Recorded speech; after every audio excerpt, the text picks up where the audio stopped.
Hello students, welcome back. ये question है gate 2014 के एग्जाम में से 2 मार्क्स के लिए और टॉपिक है सिलेक्टिव रिपीट प्रोटोकॉल।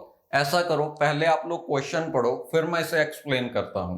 तो आपको कहा है consider a selective repeat sliding window protocol that uses a frame size of 1 KB to send data on a 1.5 Mbps link with a one-way latency of 50 milliseconds.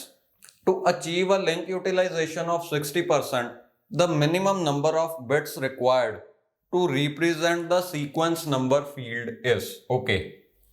तो यहां पे हमें 60% efficiency चाहिए और आपको पता है एफिशिएंसी का फॉर्मूला है sender window size divided by 1+2a, यानी कि जितने पैकेट्स हम एक्चुअली भेज रहे हैं डिवाइडेड बाय जितने पैकेट्स हम बेस्ट केस में भेज सकते हैं। ओके, तो ये है एफिशिएंसी का फॉर्मूला और क्वेश्चन में हमें कहा है वी वांट 60% यूटिलाइजेशन, यानी कि एफिशिएंसी 60% हो। तो इसे अगर हम 60% के इक्वल रखें, यहां से सेंडर विंडो साइज कैलकुलेट किया जा सकता है। और क्वेश्चन में हमसे पूछा था minimum number of bits in sequence number field. Okay, तो minimum number of bits in sequence number field ढूंढने के लिए पहले आपको यह पता होना चाहिए कि कितने सीक्वेंस नंबर्स चाहिए। तो देखो, अवेलेबल सीक्वेंस नंबर्स का फॉर्मूला है ASN must be greater than or equal to sender window size plus receiver window size।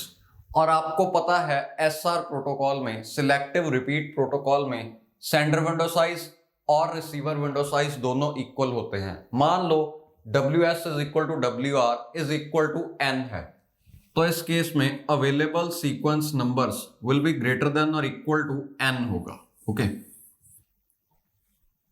यानी कि अगर window size of sender N आता है इस फॉर्मूला से, तो हमें कम से कम 2N, सॉरी यहां पे 2 आएगा, कम से कम हमें 2N सीक्वेंस नंबर्स की जरूरत पड़ेगी। ओके, तो सबसे पहले इस फॉर्मूला को यूज करके निकालते हैं कि सेंडर विंडो साइज क्या है।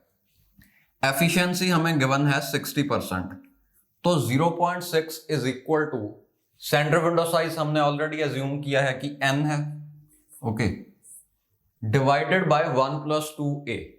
a होता है TP divided by TT। TP means the propagation delay, जो क्वेश्चन में डायरेक्टली गिवन है 50 milliseconds for one side. Milli की वैल्यू है 10 raise to the power -3। Okay, these many seconds.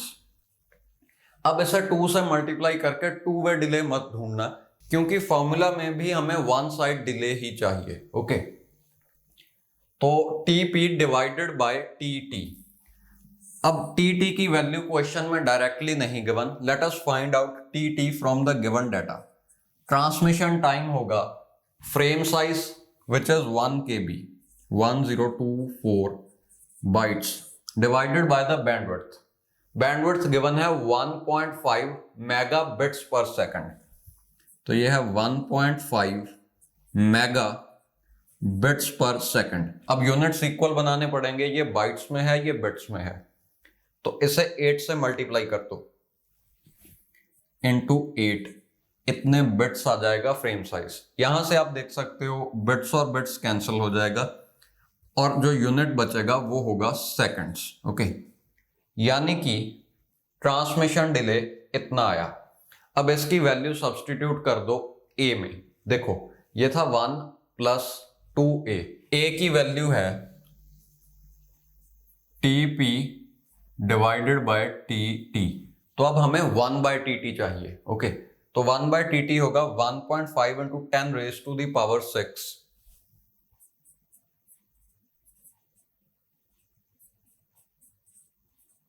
Divided by 8192 seconds.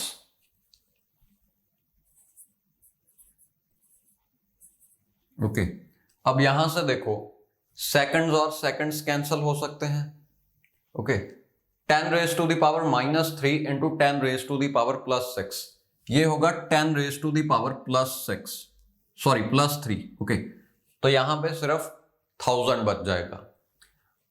अब 1000 इंटू 1.5 1500 आ जाएगा। Okay, तो इसे भी हमने रिजॉल्व कर दिया और आपके पास बचा 1500। तो 1500 इंटू 50 ये 75,000 होगा। ओके, सो दिस इज 75,000, यानी कि आपके पास आया 75,000 डिवाइडेड बाय 8192। तो ये होगा approximately 10। 75,000 divided by 8192, this is 9.155। तो ये है 0.6 इंटू 1 प्लस 2, ये मैंने इस साइड मल्टीप्लाई कर दिया 0.6 से, तो ये आया था 9.155। Okay, 9.155, this is n। Okay, तो इसे मैं कैलकुलेट करता हूं। 9.155 इंटू 2 इज इक्वल टू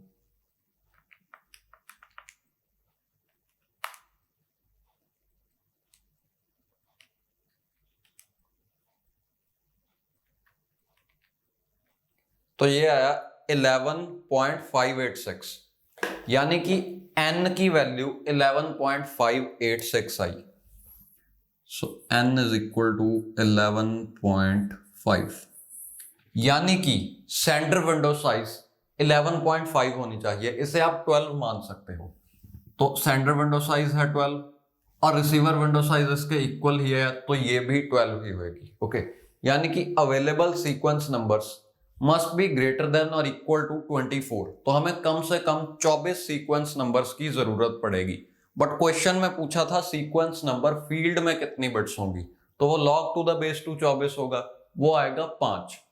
देखो एक्चुअली 4 पॉइंट समथिंग आएगा, बट हम सीलिंग लेंगे, तो ASN आया कम से कम 24, यानी कि सीक्वेंस नंबर फील्ड में हमें इतनी बिट्स की जरूरत पड़ेगी। ये 4 पॉइंट समथिंग होगा। ओके, एग्जैक्ट वैल्यू आप देख सकते हो कैलकुलेट करके कितनी आएगी, तो उसकी अगर हम सीलिंग लेंगे तो ये आएगा 5 बिट्स। इस क्वेश्चन का आंसर है 5।